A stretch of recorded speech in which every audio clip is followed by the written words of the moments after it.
Panibagong skandal na naman sa simbahang Katoliko.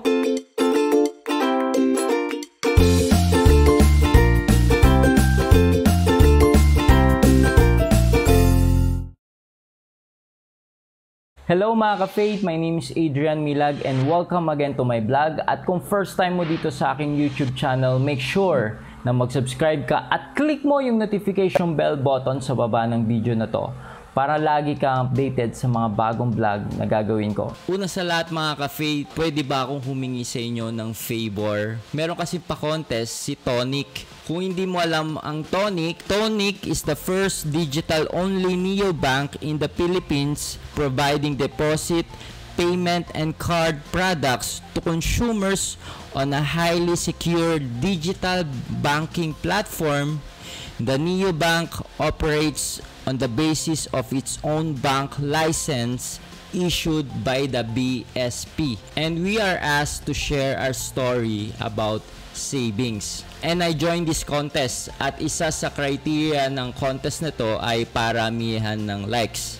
So gumawa ko ng my own story about savings, how I learned to save. Favor ko lang naman sa'yo ay pwede mo ba ako matulungan na ma-reach ko yung first 1,000 likes ng specific post na ginawa ko dito sa Facebook about savings.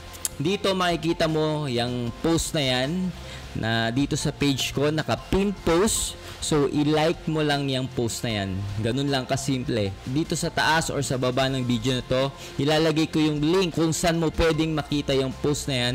At i-like mo lang. Okay? Okay ba yun? So, thank you so much and God bless you. Alam nyo mga ka-faith, hindi ko sana planong gumawa ng vlog tungkol sa sensitive topic nito. Ang dami kasing nagme-message sa akin regarding sa bagong issue na to.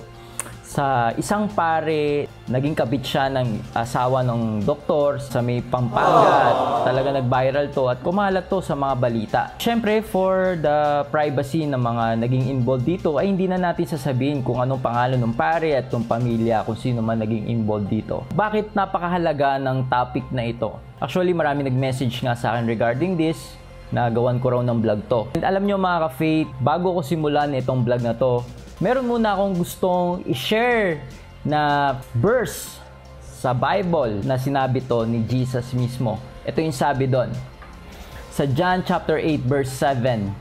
When they kept on questioning him, he straightened up and said to them, "Let any one of you who is without sin be the first to throw a stone at her."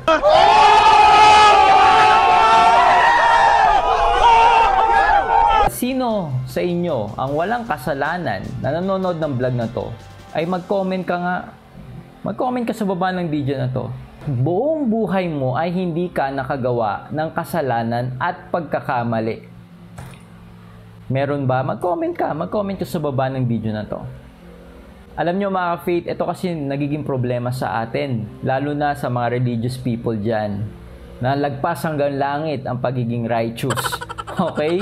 Masyado tayo nagiging hard sa mga taong nagkakasala, sa mga taong nagkakamali. Lalo na kung ang kaparian ang nagkamali sa atin.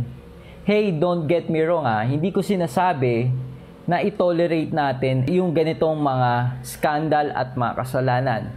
Okay, with proper disciplinary measure, ay dapat talaga mag-undergo kung talagang nagkaroon ng pagkakamali itong paring to. At ito yung kagandahan din sa Archdiocese ng Pampanga. Okay, i-share ko sa inyo yung naging statement ng kanilang Archbishop doon. Si Archbishop Florentino Lavarias, yung Archbishop ng San Fernando, Pampanga. Kung nakikita nyo dyan sa screen, sabi dyan ay, for the meantime, given the sensitive nature of the matter and as preliminary move, the Archdiocese has resolved to remove the priest from his parish assignment. Dito nakikita natin na hindi to tinotolerate ng simbahang Katoliko. Okay, ito yung kagandahan din sa atin. At ito rin yung sinabi ni Pope Francis na wag itong ito-tolerate. Kung lalo na, kung meron nga talagang nagawang kasalanan, Itong mga pare, hindi dapat to i-tolerate dahil pag tinolerate to ng archbishop or ng bishop at pinagtakpan nila to, ay sila mismo ay tatanggalin sa pagiging bishop nila. With proper disciplinary measure, meron tayong gagawin dito. Pero, hindi ibig sabihin nun, ay dapat maging judgmental na tayo at i-condemn natin yung mga taong nagkakamali. Alam nyo kasi mga ka-faith, tayo ay isang tao. At patuloy tayong magkakamali at patuloy tayong madadapa at magkakamali. Only the grace of God can save us. Only the grace of God can help us. Ang pagiging pare ay sobrang hirap. Ang daming temptation sa kanila. Pero hindi ibig sabihin nun ay dapat mag-give in sila sa mga temptation na to dahil meron silang moral obligation and responsibility sa mga parishioner nila. Kaya palagi natin silang ipagdasal. Despite ng pagkakamali or madapas, si Father ay hindi ibig sabihin nun ay hindi na siya dapat patawarin. In fact, mga ka-faith, ang daming mga nangyaring scandal sa Bible. Ang daming mga great saints, mga prophets na nagkasala din naman sa Diyos.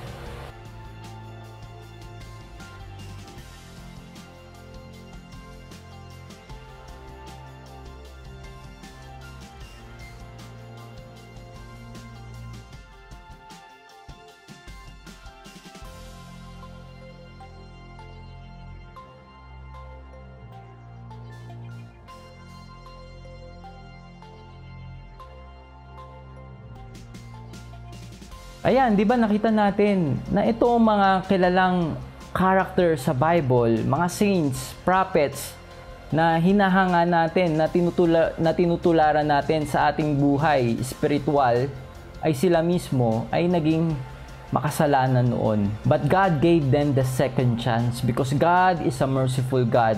Every saint has a past and every sinner has a future. Kung sa tingin mo katulad ka din na nagkakamali ka, nagkasala ka, nag-fail ka, hey, guess what? You are qualified. You will also be called by God to have a new life. At para ituwid mo ang buhay mo. And God can use you. Your brokenness, God can use you. Huwag ka mag-dwell sa pagkakamali mo in the past. Yes, naintindihan natin, nagkamali ka, matututo tayo doon.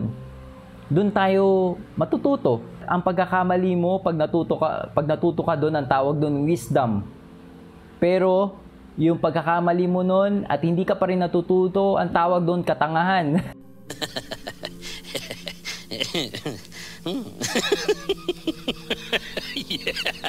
Bakit? Hindi ka pa rin matututo. If you will acknowledge to yourself and to God and repent your sin and ask for God's forgiveness, God can change you. God can heal you. God can give you a new life. Ako katulad ko, mga faith, alam nyo, hindi naman talaga ako worthy. Hindi ako worthy na magsalita sa inyo. Gumawa ng getong vlog about Catholic faith, about spirituality, about this religious thing. Hindi. Kasi ako mismo alam ko sa sarili ko na naging makasalanan din ako in the past. Hindi ko sinasabing holy na ako ngayon. I'm still work in progress. Nakakagawa pa rin ako ng kasalanan. Nagpa-fall pa din ako. But thanks be to God that we are Catholic because we have a confession. Na every time we will go to confession, dun tayo nililinis at dun tayo patuloy na binabago ng Diyos. Dahil sa confession, dun ka niyayakap ng Diyos. Ang tawag dun ay unconditional love. Saving grace of God. Every time you will walk to confession, dun sinasabi ng Diyos na mahal ka niya at patuloy ka niyang patatawarin. Kaya always go to confession. Alam nyo, katulad ko, mga ka-faith, nag-struggle ako noon sa sin of the flesh to pornography.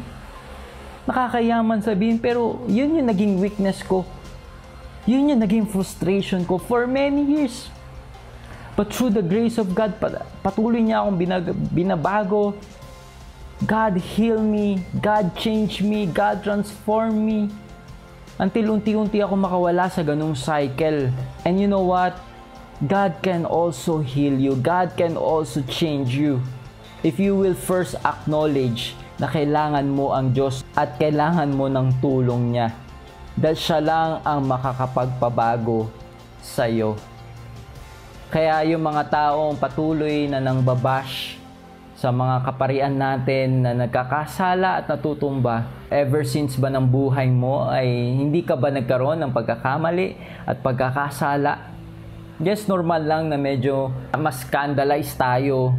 Nagmagulat ka sa pangyayaring yan. Let's be compassionate naman sa mga taong katulad ni Father na nadapa at nagkasala. Pero hindi hilig sabihin nun ay yun na yung huling story ni Father. Hindi. Because I believe na itong pinagdadaanan niya, itong pagsubok na to, babaguhin niya ang sarili niya, God can lift him up. God can still use him in a mighty way. Kung titignan nyo nga yung mga character sa Bible, ang dami doon, lalo na yung mga apostles, si Mary Magdalene ay mga makasalanan. Tumawag ba si Lord ng mga Pariseyo, ng mga teacher of the law? Hindi. Masyado kasi silang self-righteous. So feeling nila hindi sila nagkakamali. Feeling nila ay sobrang banal nila. Pero sabi nga, di ba, kung sino ang tinataas ng kanyang sarili ay ibababa ng Diyos, at kung sino binababa niya ang sarili niya ay itataas ng Diyos. Alam niyo mga ka-faith, huwag tayo maging hard at maging judgmental tayo sa ibang tao. Kasi maaring yung weakness niya ay strength mo, maaring yung strength mo ay weakness niya. All of us, meron tayong mga struggle. There's a demon in our life that are waiting for us para ma-fall ka. Dahil because you are, lalo na if you are serving God, the third, dozens of devils and demons are there tempting you, attacking you, oppressing you, or para sabihin na hindi ka worthy, na magkakamali ka, madadapa ka. Pero alam mo kapatid, every saint has a past and every sinner has a future. God is telling you today that it's never too late to begin again. It's never too late to start your life right. You can change your life through the grace of God because He is a merciful God. We are Catholic because of the unconditional love of God.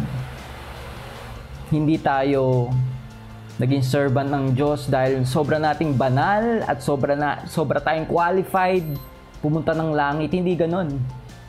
Naging Katoliko ka dahil namatay si Jesus para sa'yo. Kasi hindi mo kayang ligtas ang sarili mo. Only through the grace of God can save you and can give you the eternal life. Amen. Remain to be faithful. Remain to do good things. Remain to be Catholics. Remain with Jesus. I hope mga ka-faith na na-bless at na-inspire kayo dito sa vlog na to. And make sure na i-share nyo to sa mga friends and relatives nyo. Okay? So again, my name is Adrian Milag. I'm praying for you always. God bless you more abundantly. Mga ka-faith, maraming salamat sa inyong solid support sa ating mga merchandise item. At gusto ko rin pasalamatan ang mga taong bumili at nagpadala ng kanilang litrato suot ang ating mga merchandise item.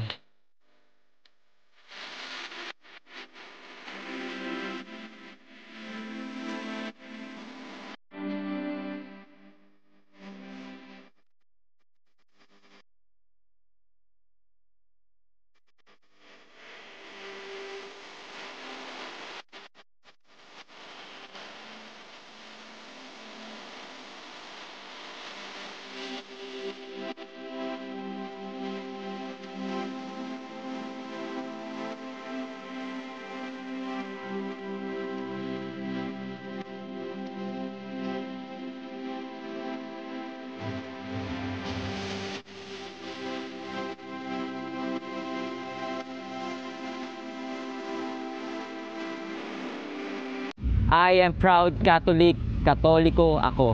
Hello mga ka-faith, paano ka nga ba makaka-order sa ating merchandise store? Okay, so dito sa ating website, makikita mo yung mga available na merchandise item natin like t-shirts, long sleeves, hoodies, face mask, mugs. So kunyari t-shirts ang bibili mo, ito ang ating bestseller na Katoliko Ako shirt.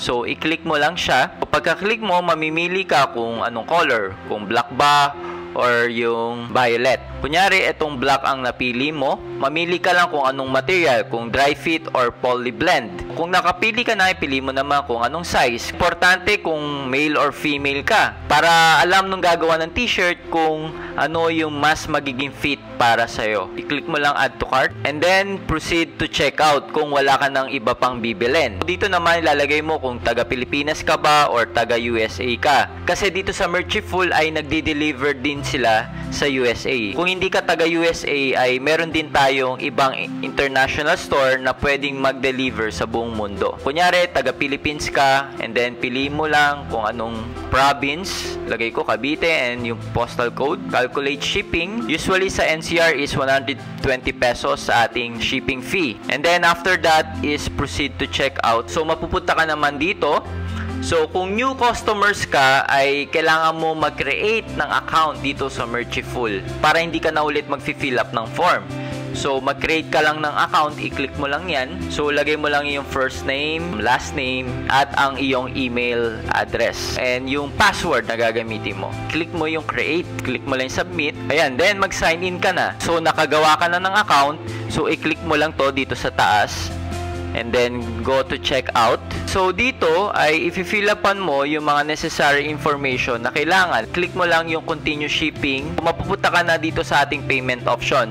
So, dito sa ating payment option, pwedeng credit card or debit card, GCash, or COD. Ayan, then complete order. Okay, so paano ka nga ba makakapunta dito sa ating merchandise store? Dito sa baba ng video na to, ilalagay ko yung link kung saan ka pwedeng mag-order ng ating mga merchandise item. Again, mga ka-Faith, thank you so much for supporting my merchandise item. God bless you more abundantly.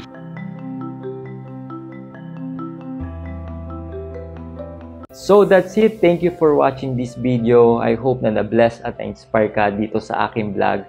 Make sure na i-like mo at mag-comment ka sa baba ng video na to at mag-subscribe ka sa aking YouTube channel para lagi kang updated sa mga bagong vlog na gagawin ko. At huwag mo din kakalimutan na i-like ang aking page. So this been Adrian Milag, encouraging you to live your life to the fullest. God bless you more abundantly.